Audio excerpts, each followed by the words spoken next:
Então, essas calcificações nas artérias, tudo isso causa entupimento, e a artéria mais rígida, que se chama arteriosclerose, quando a artéria está rígida. Arteriosclerose é quando tem placa nas artérias, né? E a artéria mais rígida, o coração tem que fazer o quê? O maior esforço para bombear o sangue para ele poder passar, porque está todo rígido, tudo contraído. Ainda se tiver placa lá, é igual uma mangueira entupida, uma mangueira dura, né? Você tem que fazer mais pressão para a água passar. O que vai ocasionar tudo isso? Aumento da pressão arterial, aceleração e formação de placas nas artérias, aumenta o risco de infarto no miocárdio. E o problema é que esse entupimento, mais uma vez, é assintomático. Então, são essas inflamações subclínicas crônicas, aquelas que ficam lá todo dia, te ocasionando, né? Igual aquela pedrinha no sapato, que você não sente quase, mas com o passar do tempo vai formando uma ferida, né? E essas, muitas delas são assintomáticas, depois você vai ver já tarde demais. Por isso que a gente tem que fazer a prevenção, tem que fazer as limpezas, tem que fazer uma reeducação alimentar. A maioria de todas essas inflamações crônicas, subclínicas, são falhas alimentares. As pessoas não sabem comer, não sabem comer. E por que isso acontece? Tudo que aumenta a inflamação no nosso corpo acelera também a calcificação das artérias. Alimentação inadequada, né? Produtos industrializados, excesso de carboidratos, gordura trans, gordura hidrogenada, o próprio diabetes, né? Que a Mônica, o médico, receitou glifage, mas ele mudou sua alimentação, orientou sobre a alimentação, então ele receitou lá a glifage, mas não deu nada para baixar a homocisteína. O leaky gut, né? Aquela síndrome do intestino hiperpermeável, que a gente tanto bateu nessa tecla. Então, a parede da artéria, ela tem uma musculatura lisa, uma musculatura que expande e contrai. Isso chama complacência. Então, ela tem que ter essa elasticidade, né? De acordo com o fluxo sanguíneo, expande e contrai, expande e contrai. E quando o organismo está inflamado, principalmente quando a inflamação chega nas artérias, por causa de muita coisa que o intestino deixa passar. Doenças cardiovasculares têm a ver com o intestino, porque inflama e o sangue leva a inflamação por causa de agentes agressores que caem na corrente sanguínea, porque o seu intestino está vazado. Leaky gut quer dizer intestino vazado, deixa vazar tudo para a corrente sanguínea. Então, as células que fazem parte dessa musculatura das artérias, né, dessa musculatura lisa, né, das artérias, começa a se diferenciar formando células osteogênicas. O que quer dizer osteogênica? Vem de osso.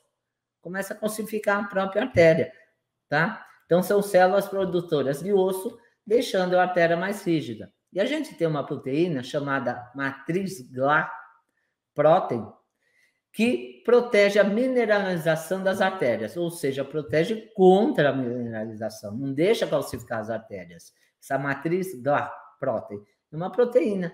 Essa matriz diminui o acúmulo de cálcio na artéria e aumentando a absorção do cálcio. E claro, né? Qual que é a vitamina que ativa essa proteína? A vitamina K2. Então, por isso que é tão importante a vitamina K2. Além dela direcionar o cálcio, ela também é uma vitamina anticárie, ela não deixa da cárie, tá? Não é o flúor, não. É anticárie e também ela não deixa a artéria se calcificar. E de vitamina K2 eu entendo um pouquinho, porque eu já contei para vocês, né? Que eu fiz parte do corpo docente da primeira pós-graduação de odontologia biológica integrativa do Brasil. Eu fui uma das professoras e a parte que me coube lá do grupo de docentes foi dar aula sobre a vitamina K2, tá bom? Então, é uma vitamina que muito esquecida ou desconhecida pela medicina convencional. E ela tem várias propriedades. A aula hoje não é sobre ela, mas é super importante tê-la.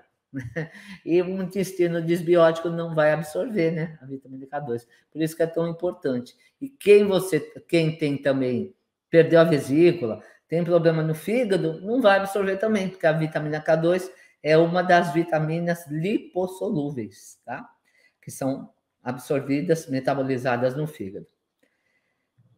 E olha só, vamos já entrar no tema, que são as estatinas. Sabe o que a estatina faz? Uma das coisas que ela faz de ruim, tem várias, né? Mas uma delas é ela inibe a ativação da matriz GLA-protein na vitamina K2. Então, quer dizer, um remédio que a princípio, né, a priori, seria para doenças cardiovasculares, porque eles acham que o colesterol em excesso é o vilão, que vai causar placa na artéria. O colesterol não causa nada disso, a não ser que esteja oxidado. Aí sim, tá? Então, não é, colesterol por si só não causa nada. Pelo contrário, ele é super benéfico para a nossa saúde. Agora, se você está inflamada ou inflamado, aí sim, ele se oxida. Mas a vitamina K2, como eu acabei de explicar, é ela que protege, né? Essa matriz que a vitamina K2 ativa, a matriz GLA, é ela que protege contra o enrijecimento das artérias.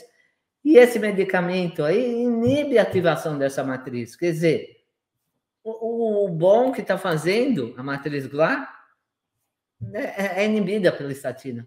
Um medicamento que seria para proteger o infarto, por exemplo, está, na realidade, ativando o infarto, ativando esse processo, porque a arteriosclerose é risco de infarto. Tem um estudo na Bulgária que comprova o que eu sempre falo sobre as estatinas. A estatina inibe a vitamina K2, inibe a coenzima Q10, né? Que é tão importante para gerar ATP, energia, e também por ser anti-inflamatória, diminuindo a formação de osso na artéria.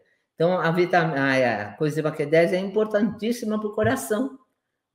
O órgão que mais usa a K2, eu falei tanto a K2 que agora estou confundindo. O órgão que mais usa a coenzima Q10 é o coração. Músculo esquelético, coração. A estatina inibe a K2. Diminui a vitamina B12, que é tão importante aí para o sistema nervoso central. Tão importante para baixar a homocisteína, viu, Mônica Oliva? Por quê? A baixa de B12, de B9, aumenta a homocisteína, que dá risco cardiovascular, risco de infarto, de AVC. E a estatina inibe a B12. Ela diminui a própria vitamina K2, diminui a formação da glutationa peroxidase, que é uma das enzimas mais importantes que a gente tem no processo antioxidante.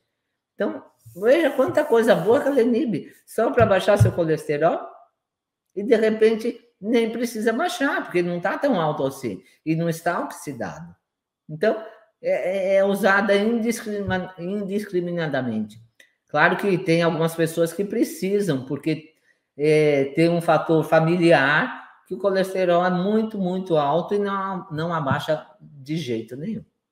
Aí precisa usar. Mas são raras essas pessoas. Somente tem uma estatina que é a mais vendida aí do mundo, chama Lipitor. Somente ela faturou mais de 95 bilhões de dólares nos últimos 25 anos. Olha só por que é tão prescrita as estatinas. É o remédio que mais dá lucro para a indústria farmacêutica. E é importante salientar que parasitas se alimentam, né, das vitaminas, dos minerais, de aminoácidos e de hormônios. Então, na formação da glutationa, por exemplo, que é essa enzima antioxidante que a gente precisa tanto, a gente precisa dos oligoelementos. A gente precisa de selênio, né, para fazer... E aminoácidos também, como a cisteína, é importante aí. O ácido glutâmico, tem parasita que se alimenta, aí você não forma a glutationa. Para metilação, a gente precisa da B6, da B9, da B12, da colina, da metionina. Olha, metionina, outro aminoácido. Tem parasita que se alimenta de aminoácidos, como eu falei, hormônios, vitaminas. E aí, com parasita, hoje mesmo uma pessoa que comprou o IDF, agora 10, estava falando... Ai, eu estou muito magra, acho que eu não vou conseguir fazer porque eu estou muito magra e eu tenho medo de emagrecer mais. Não, mas pelo contrário, se a pessoa está muito magra, alguma desregulação tem, algum desequilíbrio tem parasita envolvido aí. como no meu caso, que tinha parasita, e depois que eu fiz o protocolo, eu readquiri o peso normal, que eu estava também muito magro. Então, não tenho medo, tá? E quem tiver acima do peso, com certeza vai perder peso lá, tá? Porque aumento de peso, obesidade é inflamação, é doença, é inflamação, tá? Então, tem que desinflamar. E sem esses cofatores que eu falei, essas vitaminas, minerais, aminoácidos, as reações bioquímicas não ocorrem e geram o quê? Disfunções ocasionadas pela própria inflamação.